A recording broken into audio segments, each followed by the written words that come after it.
Hi, I'm Jim Mooney with ProMinent Fluid Controls, and this video is to go over the startup of one of our pre-engineered system packages. This PES has a gamma L pump, back pressure, pressure relief valves, pulsation dampener, gauge with an isolator so that the chemical doesn't get to the gauge, a calibration column, and this pump is also one of our auto degassing pumps. So our discharge comes out the horizontal valve at the back of the liquid end. So the first thing we want to be sure of is chemical safety. Be sure to wear eye protection, any PPE that might be determined by the chemical supplier.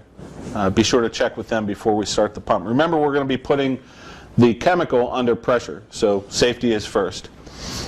Next, we want to be sure that before we start the pump, all of the piping leading up to our skid is flushed thoroughly. We don't want to pull in any kind of pipe shavings or dirt or debris that might have been in that pipe coming up to the skid. Next, we want to be sure to tighten all of our union fittings. Go through thoroughly, be sure that there are no air leaking into the system or chemical leaking out. Be sure that everything is nice and tight. Hand tight, and then maybe take a wrench and snug it just a little bit more. Okay, so we're confident that all of our fittings are nice and tight. We won't have any leaks. I would recommend that when we do our startup, we do that with water prior to introducing the chemical. Again, that is very important to check that that chemical is compatible with water. So if we're doing anything with an acid, we might not want to do that. We'd have to actually start with the chemical, which isn't a problem. The next thing that we have to do is charge our pulsation dampener. We've charged this to 90% of the system pressure that we're going to determine with our back pressure valve. Our back pressure valve is going to be the minimum pressure that the pump is going to have to pump against so that we maintain repeatability with our pump. The pressure relief valve is then going to be the maximum pressure that the pump has to pump against. It's going to be our safety valve. So the way we want to set those, again, we're starting with water.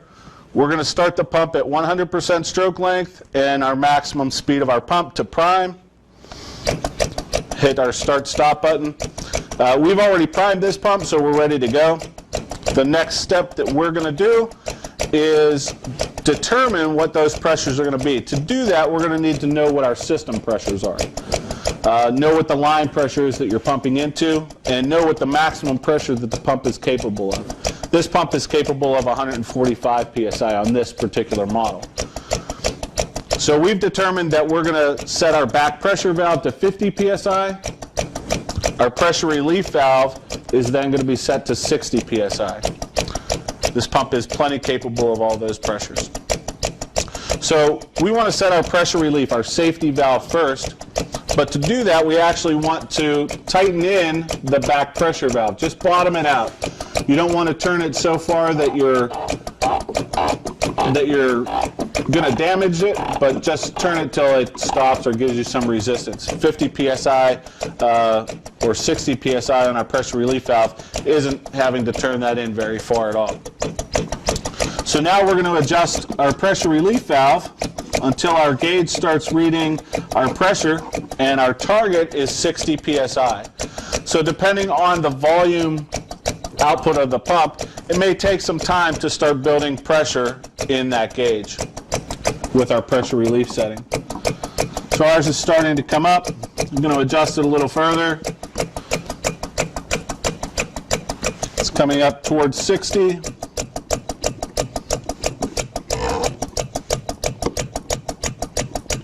Continue to adjust until we stop at 60 psi. So we are at 60 psi now, and now we can adjust our back pressure valve by turning it out until our pressure comes down to our desired pressure. We determined on this particular application, on our example, we're going to adjust it until that gauge is reading 50 psi.